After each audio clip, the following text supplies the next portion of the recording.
طریقے سے داتا علی حجویری اور اسی طریقے سے خواجہ معین الدین چشتی اجمیری، یہ سارے کے سارے آل رسول ہیں۔ یہ سارا وہ فیض روحانی ہے جس نے چار دانگ عالم کے اندر، کائنات کے اندر ایمان کی، تقوی کی روح کو پھونکا ہے۔ یہ سارے کا سارا فیض جناب حضرت سیدنا امام زین العابدین رضی اللہ تعالی عنہ کا ہے۔ آپ کے بارے میں اہل سیر نے آپ کے حالات زندگی کے اندر بڑی بڑی اور ایمان افروز باتیں لکھی ہیں کہ لوگ ان سے محبت کرتے، کربلا کے بعد، سانحہ کربلا کے بعد ہزاروں لاکھوں کی تعداد میں لوگ درم، دنانیر، نذرانے آپ کو پیش کرتے، لیکن ایک ہاتھ سے پیسہ آتا تھا، دوسرے ہاتھ سے وہ غربا میں تقسیم کر دیتے تھے۔ حتیٰ کہ اگر لاکھوں پاؤنڈ بھی آپ کے پاس یا لاکھوں درم اور دینار بھی آپ کے پاس آتے ایک دن کے اندر، تو شام کو جب تک وہ اس کو خالی کر کے نہ اٹھتے، اس وقت تک وہ آپ گھر میں قدم نہیں رکھتے تھے۔ کبھی پیسہ اور کبھی دولت کو، کبھی تحائف کو جو ملتے تھے امت کی طرف سے، ان کو جو ہے وہ کبھی وہ ان کو جمع نہ کیا۔ حتیٰ کہ جس وقت آپ کا وصال ہوا تو اس وقت لوگوں کو پتہ چلا کہ کم از کم 100 سے زائد گھرانے ایسے تھے کہ امام زین العابدین رضی اللہ تعالیٰ عنہ ان کے گھروں کے اخراجات چلاتے تھے۔ حتیٰ کہ جس وقت آپ کا وصال ہوا سن 94 ہجری کے اندر، تو آپ کو جب غسل دیا گیا تو غسل دیتے ہوئے دیکھا گیا کہ آپ کی جو پیٹھ ہے نا، اس کے اوپر نشانات پڑے ہوئے ہیں، سیاہ نشانات پڑے ہوئے ہیں پیٹھ کے اوپر۔ تو لوگ پریشان ہو گئے کہ کیا وجہ ہے کہ پیٹھ کے اوپر نشانات کیسے ہیں؟ تو تحقیقات کرنے کے بعد پتہ چلا کہ لوگ جب رات کو سو جاتے تو امام زین العابدین کا پوری زندگی یہ معمول رہا کہ رات کو کیا کرتے، آٹے کی، گندم کی، آٹے کی، اناج کی بوریاں اپنے کندھے پر اٹھا کر 100 سے زائد گھرانوں میں رات کو خود پہنچا کر آتے تھے۔ آدھی رات وہ وزن اٹھا کر، جو غریبوں کی مدد کے لیے آپ وزن اٹھا کر لوگوں کے گھر میں غلہ پہنچاتے تھے، لوگوں کے گھر میں کھانے پینے کا سامان پہنچاتے تھے، لوگ غربا کی ضرورتوں کو پورا کرتے تھے، تو وہ بوریاں وزن کی اٹھا کر آپ کی پیٹھ کے اوپر نشانات پڑے ہوئے تھے، اور لوگوں کو اس وقت پتہ چلا جب آپ کی باڈی کو غسل دے رہے تھے۔ اور جس وقت آپ کا انتقال ہوا تو 100 سے زائد گھرانوں کی چیزیں نکل گئی۔ تو ہماری ساری زندگی کے،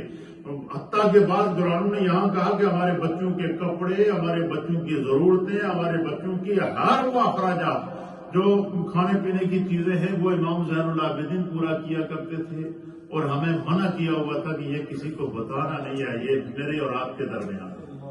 اس حد تک یہ آپ کی خدمت خلق اور آپ کا جو ہے وہ جو اللہ کی طرف سے آپ کو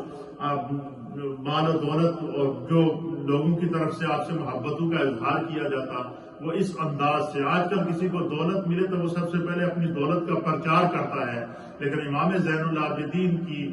خدمت خلق کا منظر لوگوں کو اس وقت پتہ چلا جب آپ کی باڈی کو غسل دیتے ہوئے آپ کے جسم پیٹھ کے اوپر نشانات کو دیکھیں گے۔ پھر اسی طریقے سے کہتے ہیں کہ اپنی عمر میں 2 مرتبہ ایسا مواقع آئے حضرت سیدنا امام زین العابدین رضی اللہ تعالیٰ عنہ کہ اپنے گھر سمیت کا جو کچھ ان کے پاس تھا سارا کا سارا اللہ کے راستے میں خرچ کر دیا۔ صرف اپنے جسم پر ایک جوڑا کپڑے کا رکھا جو تن ڈھانپنے کے لیے، باقی جو کچھ تھا وہ خدا کے راستے میں قربان کر دیا۔ اور غربا، ضرورت مندوں کو کہیں آگے پیچھے جانے کی ضرورت نہیں پڑتی تھی۔ مدینے کے اندر اور مدینے کی قرب و جوار کی بستیوں کے اندر اگر کسی گھر میں ضرورت پڑتی، یہ چیز ضرورت ہے، تو لوگ سوچتے ہیں کہ میں فلاں سے کچھ چیز لے لیں، فلاں سے لے لیں، اور میں وہاں کے غربا اور ضرورت مندوں اور مساکین کو کہیں جانے کی ضرورت نہیں تھی۔ کوئی چیز ضرورت ہوتی تو وہ سیدھا آ جاتے اور آ کر حضرت امام زین العابدین کی بارگاہ میں پیش کرتے کہ ہمارا یہ مسئلہ ہے، آپ خاموشی سے ان کا وہ ضرورت پوری کر لیا۔ ان کی اس ضرورت کو کیا کر لیا کرتے تھے؟ پوری کیا کرتے تھے۔ کہتے ہیں تحمل اور بردباری کے اندر، اہل سیر نے لکھا تحمل اور بردباری کے اندر حضرت سیدنا امام زین العابدین اپنے بابا حضرت سیدنا امام حسین رضی اللہ تعالیٰ عنہ کے مشابہ تھے۔ علم کے اندر آپ اپنے دادا حضرت مولا کائنات تاجدار حق عطا مولا مشکل کشا کی مشابت اختیار کرتے تھے، اور فرماتے ہیں کہ لوگوں کے اندر صلح کرانے کے اندر، لوگوں کے اندر محبتیں پیدا کرنے کے اندر آپ اپنے تایا جان جناب امام حسن مجتبی رضی اللہ تعالیٰ عنہ کے عمل کا پیکر نظر آتے تھے۔ یعنی خداوند قدوس نے آپ سانحہ کربلا کے بعد پھر امام زین العابدین کو اللہ تعالیٰ نے جو کائنات کے لیے ایگزامپل بنایا، وہ انسانیت کے کسی بھی رخ کو آپ لے لیں، آپ میں اس رخ سے امام زین العابدین کی جو زندگی ہے وہ نمونہ نظر آئے گی، وہ کامل نمونہ نظر آئے گی، وہ ایگزامپل نظر آئے گی، چاہے وہ غریب پروری ہو، وہ خدمت خلق ہو، وہ عبادت ہو، وہ ریاضت ہو، وہ تقوی ہو، وہ طہارت ہو، وہ انفاق فی سبیل اللہ ہو، وہ کائنات کے اندر جتنے فضائل مناقب اور عظمتیں ہوں، وہ ساری کی ساری اللہ تعالیٰ نے جو ہے وہ حضرت امام زین العابدین کو عطا فرمائی تھی۔ اس لیے کہتے ہیں کہ آپ پر سانحہ کربلا کے بعد جو روحانی وارداتیں آتی تھیں، اس میں براہ راست میرے مصطفیٰ کی نظر کرم ہوتی تھی، اس میں براہ راست مولا کائنات کی نظر کرم ہوتی تھی، اس میں براہ راست سیدہ کائنات کا فیض ہوتا تھا، اور اس میں براہ راست جو ہے وہ حسنین کریمین رضی اللہ تعالی عنہما کا فیض ہوتا تھا۔ کہتے ہیں کہ ان کا عالم یہ تھا کہ ایک مرتبہ ایک شخص نے آ کر کہا کہ بھائی فلاں یزیدی شخص ہے اور وہ آپ کو بہت برا بھلا کہتا ہے اور آپ کو گالیاں دیتا ہے اور وہ علانیہ آپ کو برا بھلا کہتا ہے، تو آپ نے اس شخص کو ساتھ لیا، آپ اس شخص کی طرف چل پڑے۔ وہ شخص کہتا ہے کہ میں نے سوچا کہ وہ مجھے مدد کے لیے ساتھ لے جا رہے ہیں اور اس شخص کو جا کر وہ ڈانٹیں گے کہ بھائی تو کیوں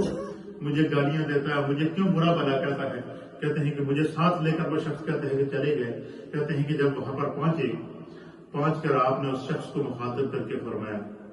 کہ میرے بارے میں تو نے جو کچھ فرمایا ہے، میرے بارے میں جو کچھ تو کہتا ہے، میرے بارے میں جو کچھ